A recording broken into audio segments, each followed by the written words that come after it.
In dementia units, there's no marketing, media or commerce. There's no iPhone scrolling or YouTube watching. So it's separated from the world in that sense. And it's like, you're 20 years back in history, 20, 30 years back in history when you walk into a dementia unit. And dementia units are isolated. They're often on the outer rim of the retirement village.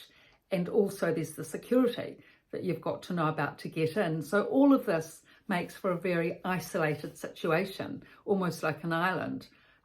So it's like its own world in a sense in a dementia unit, but a very busy world at that, because there's so much to do. Staff are so busy with the schedule, because in dementia units, it's actually different. Staff ratios are different to the hospital, whereas in a hospital situation, you'll have one carer for 5 patients or residents.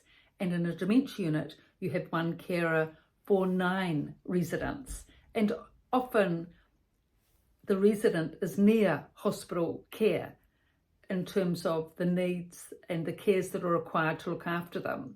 So it's not that different to someone and their cares and needs in a hospital situation. Some are independent, but if you've got 9 residents and 4 are near hospital care level, and it's such a big load of work. I mean, to have to shower them, care for them, washing, hair washing, then of course the meals, morning and afternoon tea, the notes, the correspondence, and then also at a dementia unit, why it's so busy for staff is because there's all the behavioural problems. You're not going to have the same level of behavioural problems in a nursing home or a hospital as you do in a dementia unit. I mean, some people are escalating up into high-level anxiety, some people are low-level depression, but there's others that are people that can get angry as well, So all those behavioural range of emotions the staff are having to deal with.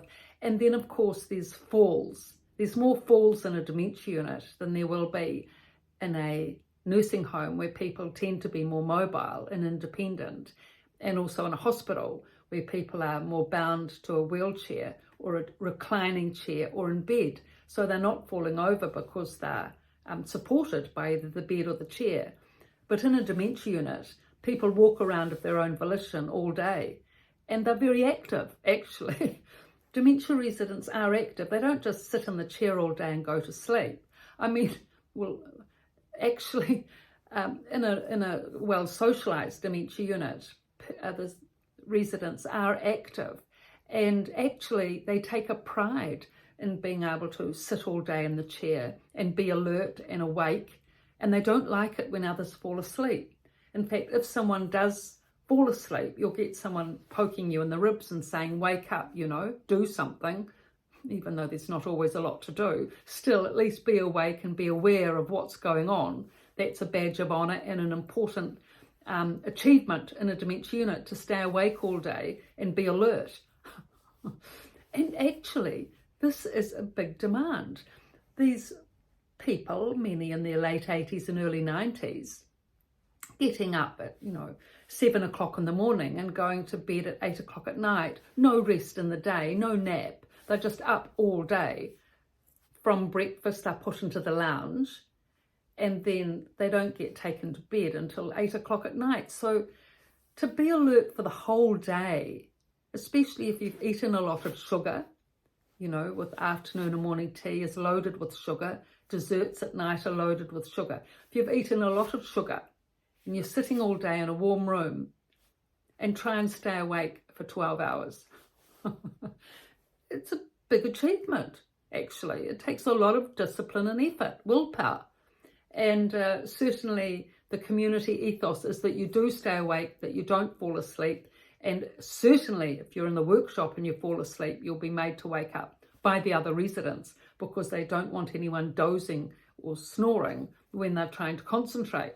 So, it's not actually an easy environment being in a dementia unit. It takes discipline and willpower, firstly to adjust, of course, in the first few months, and then while you're there, to remain alert and awake all day without falling asleep, and then to rise above and to keep emotionally stable. That's also a really big achievement. Not to, you know, to just keep settled and not fall into depression or escalate into anxiety, but to keep your mood positive as much as practically possible. And that's what the residents make the effort for. They're very good at that.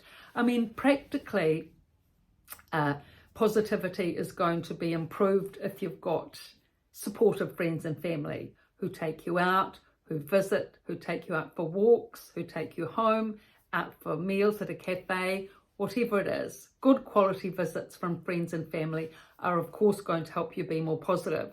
But if you haven't got that, the group interaction, that really helps a lot in terms of improving positivity and getting a better perspective on the place. Because if you're sitting in a group with 8-10 people who are saying, oh, you know, it's warm here, we have nice meals, it's a good view outside, we're lucky, look at these lovely animal programs, we love the Crown, you know, we enjoy the activities, bingo's on soon, whatever it is. If there's activity and liveliness in the group and you're part of that group, then you will share with that group positivity, and that will give you a better perspective of living there. So in this way, this little dementia unit becomes an island. It is an isolated situation for staff as well. I mean, you don't get to interact with other staff when you're in a dementia unit because you're isolated. You're a separate building from the other buildings in the village. And, you know, there's a security code. So you're inside when you're working for those 8 hours. You don't go outside unless you know, go off to get some meals or something if you're needed for that, or laundry. But you're in there for 8 hours. You're not interacting with anyone else except the staff and the dementia unit, people in the dementia unit. So it's a very contained environment, and it feels that way, and it has its advantages. I mean, it's interesting, it's lively, it's dynamic. There's always a lot going on. It's never boring. And if you get involved in this little island community, it's a very worthwhile experience. You can learn a lot, give a lot, gain a lot, and all round, you know, it's character building, and it's good to give, and it's good to share of your resources and strengths. And the ideal place to do that is in a dementia unit, in these little islands, these little the dementia units being a world of their own. They really are a world of their own. I mean, there's not many places in the world that aren't connected, where people don't have access to iPhones, and where the world of commerce hasn't sort of tentaclized its way in. But in dementia units, no, you know, none of that. It's just caring for the residents, looking after the residents, working hard to make sure everything is as smooth as possible, that taking everyone's effort. And from then on in, hopefully people can have a settled life in there. So I've written these 2 books, The Resident's Voice and The Resident's Rise, both from a dementia unit, both on Amazon. Now, thank you again, Amazon and TikTok. You'll note now I've been on this channel for 4 months now, 400 videos almost, 100 subscribers almost on TikTok, and over 100 on YouTube. Small amount, I know, but thank you. Very loyal subscribers, thank you so much.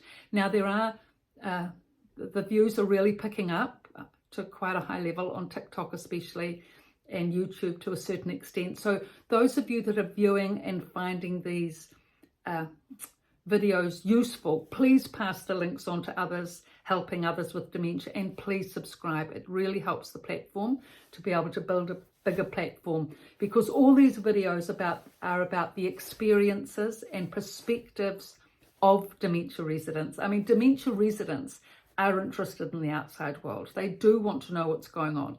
And so these videos are about being able to give the viewpoint of the residents from their experience in a dementia unit. It's a very important information for people to know in the outside world what it is that people, the dementia units, dementia residents experience in their inside world, being in a dementia unit, so that when we understand what they're going through and what they experience, then we are more likely to be able to support them in a way that, you know, they wish and which they need. So thank you for your subscriptions and supports and likes. Thank you.